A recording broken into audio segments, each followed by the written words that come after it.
Hello. ऋग्वैदिक काल हम लोगों ने ख़त्म कर लिया था। आज है उत्तर वैदिक काल। उत्तर वैदिक काल प्लस एक्स्ट्रा फैक्ट भी मैंने डाला हुआ है और यहीं से आपका काम हो जाएगा। बहुत ज़्यादा परेशान होने की ज़रूरत नहीं है। एक दो क्वेश्चन ही पूछे जाते हैं इससे और इतने में आपका काम हो जाएगा। ठीक है, तो स्टार्ट करते हैं। उत्तर वैदिक काल हमने क्या देखा था? ऋग्वैदिक काल का क्षेत्र विस्तार पंजाब वाले क्षेत्र में, और उत्तर वैदिक काल आते आते गंगा यमुना दोआब मतलब ब्रह्मर्ष देश किसको कहते हैं? गंगा यमुना दोआब ब्रह्मर्ष देश तक इनका विस्तार हो चुका था। किनका? उत्तर वैदिक काल में विस्तार कहाँ तक हुआ था? गंगा यमुना दोआब तक। सबसे विकसित राज्य इस समय कौन से थे? कुरु और पांचाल कबीले आपस में मिलकर बड़े बड़े जनपदों का रूप ले रहे थे। जैसे कि उदाहरण के लिए पुरु और भरत मिलकर क्या बनाए थे? कौन सा जनपद बनाए थे? पुरु। और कृवि और तुवर्स मिलकर कौन सा जनपद बनाए थे? पांचाल बनाए थे। राजा अब कबीले का मुखिया नहीं रह गया था। क्या रह गया? क्या हुआ था?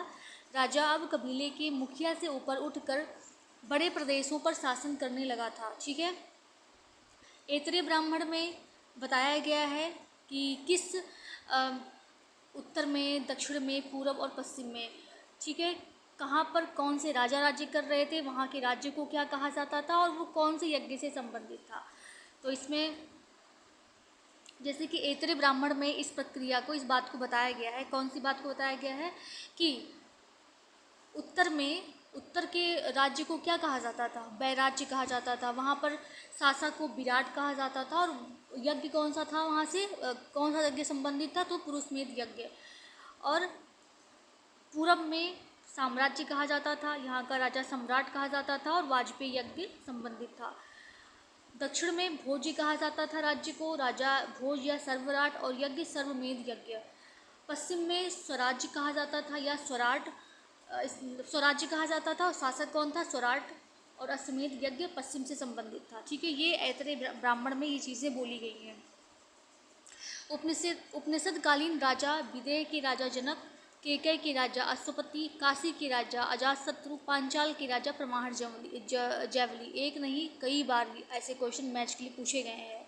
ये होता है कि जैसे कि 4 ऑप्शन है, उसमें 2 ऑप्शन को, मतलब 2 ऑप्शन तो PYQ वाले रहते हैं, लेकिन 2 ऑप्शन जो पूछे गए हैं अगली बार में उस 2 को हटा दिया जाता है और उनकी जगह पर 2 मतलब रख दिया जाता है इधर उधर से उठाकर, लेकिन जो 2 रहते हैं वो सेम रहते हैं। तो ऐसे ही मतलब वो कहाँ से इतना क्वेश्चन बनाएंगे?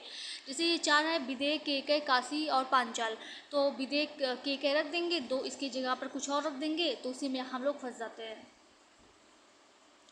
उत्तर वैदिक कालीन यज्ञ कौन से होते थे? ये सब मैंने शायद उस वाले वीडियो में, फर्स्ट वाले वीडियो में पढ़ा दिया है। ठीक है, हाँ, आज यहाँ से देख लेते हैं। वर्ण व्यवस्था उत्तर वैदिक काल में क्या थी? उत्तर वैदिक काल में वर्ण व्यवस्था, संयुक्त परिवार की प्रथा प्रचलित थी और ये पितृसत्तात्मक था। संयुक्त परिवार की प्रथा थी, पितृसत्तात्मक व्यवस्था थी। इस समय वर्ण धीरे धीरे जाति में परिवर्तित होने लगे थे। ठीक है, प्रथम 3 का ही उपनयन संस्कार अब होता था। किसका? ब्राह्मण, क्षत्रिय, वैश्य का ही अब उपनयन संस्कार उत्तर वैदिक काल में होता था। तो इससे वंचित कौन किया गया? शूद्र का अब उपनयन संस्कार नहीं होता था उत्तर वैदिक काल में। गोत्र शब्द अगर पूछा जाए तो हमको सबसे पहले कहाँ मिलते हैं? ऋग्वैदिक काल में या ऋग्वेद में।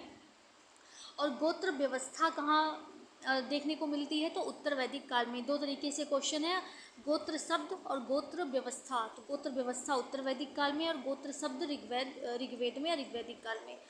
आर्थिक जीवन किस तरीके से था उत्तर वैदिक काल में? पहले नारी की दशा देख लेते हैं। नारी की दशा क्या थी इस समय? महिला पुनर्विवाह होता था, ऐसा कौन कहता है? अथर्ववेद कहता है महिला पुनर्विवाह होता था और उस महिला को पौनर्भव कहा गया है। ऐतरेय ब्राह्मण में पुत्री को समस्त दुखों का कारण बताया गया है। ठीक है, ऐतरेय ब्राह्मण में पुत्री को समस्त दुखों का कारण बताया गया है। शतपथ ब्राह्मण में स्त्री को असत्यवादिनी मतलब झूठ बोलने वाली बताया गया है। शतपथ ब्राह्मण में स्त्री को असत्यवादिनी कहा गया है। बृहदारण्यक उपनिषद में गार्गी याज्ञवल्क्य के संवाद है। मैत्रायणी संहिता में नारी को जुएं और शराब के साथ रखा गया बताया गया है। मतलब इतनी स्थिति गिर चुकी थी तो उनको झूठ बोलने वाली, उनको समस्त दुखों का कारण, ये सब बताया गया है। बहुविवाह और विधवा विवाह प्रचलित थे। स्त्रियों को राजनीति और धन संबंधी अधिकार अब भी प्राप्त नहीं थे। आर्थिक जीवन क्या था, भूमि का महत्व तो बढ़ गया था। कैसे महत्व बढ़ गया था, तो अथर्ववेद में कहा, अथर्ववेद के पृथ्वी सूक्त में एक जगह कहा गया है कि भूमि माता है और मैं उसका पुत्र हूँ। तो इससे क्या लगता है कि भूमि का महत्व इस समय आते आते काफ़ी बढ़ चुका था। शतपथ ब्राह्मण में कृषि प्रक्रिया का वर्णन है। काठक संहिता में 24 बैलों द्वारा हल खींचने का वर्णन किया गया है। वाजसनेयी संहिता में अनेक प्रकार के धान्यों का उल्लेख किया गया है, जैसे जौ, चावल, मूंग, गेहूँ, उड़द और तिल का वर्णन किया गया है। धर्म और दर्शन इस समय क्या था, पुरोहितवाद का उदय हो चुका था। पुरोहितवाद का उदय कब, उत्तर वैदिक काल में। वरुण इंद्र का स्थान अब प्रजापति, विष्णु और रुद्र ने ले लिया था। वरुण और इंद्र का स्थान। यज्ञों का भी अनुष्ठान होने लगा था, जैसे कि राजसूय, वाजपेय, अश्वमेध, पुरुषमेध, ये सब यज्ञों का अब अनुष्ठान होने लगा था।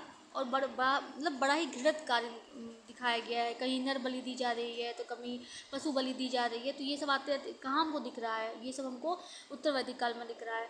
शतपथ ब्राह्मण में सोम यज्ञ में शूद्र को, शतपथ ब्राह्मण सोम यज्ञ में शूद्र को स्थान देता है। तो इससे ये पता चलता है कि अभी अस्पृश्यता की भावना उतने टॉप लेवल तक नहीं पहुँची थी। कैसे पता चलता है, जो शतपथ ब्राह्मण है उसमें कहा गया है, उसमें ये कहा गया है कि जब सोम यज्ञ होता था तो उसमें शूद्र को स्थान दिया जाता था।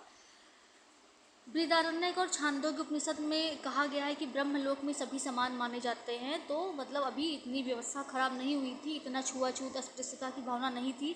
बस एक था कि उपनयन संस्कार अब शूद्रों का नहीं होता था, लेकिन यज्ञों में भाग ले रहे थे और ब्रह्मलोक में सभी समान माने जाते हैं, ऐसा कहा गया है। मतलब समानता की भावना अभी थोड़ी बहुत थी। चारों आश्रम, पुरुषार्थ, ये सब हम कहाँ देखते हैं, उत्तर वैदिक काल में देखते हैं। तो ये आपका हो चुका ऋग्वैदिक काल और उत्तर वैदिक काल। ऋग्वैदिक काल मैंने फर्स्ट वीडियो में बता दिया है और उत्तर वैदिक काल मैंने इस वीडियो में। तो आपका घटना चक्र और एक्स्ट्रा फैक्ट जो कुछ मुझे लगा कि बहुत इंपॉर्टेंट आ सकते हैं, तो मैंने सारा कवर कर दिया है। और इतने से आपका काम हो जाएगा। अगर बहुत दिली इच्छा है आपकी बहुत पढ़ने की तो आप पढ़ लीजिएगा, कोई बात नहीं है। लेकिन आपका जो ये टेंशन था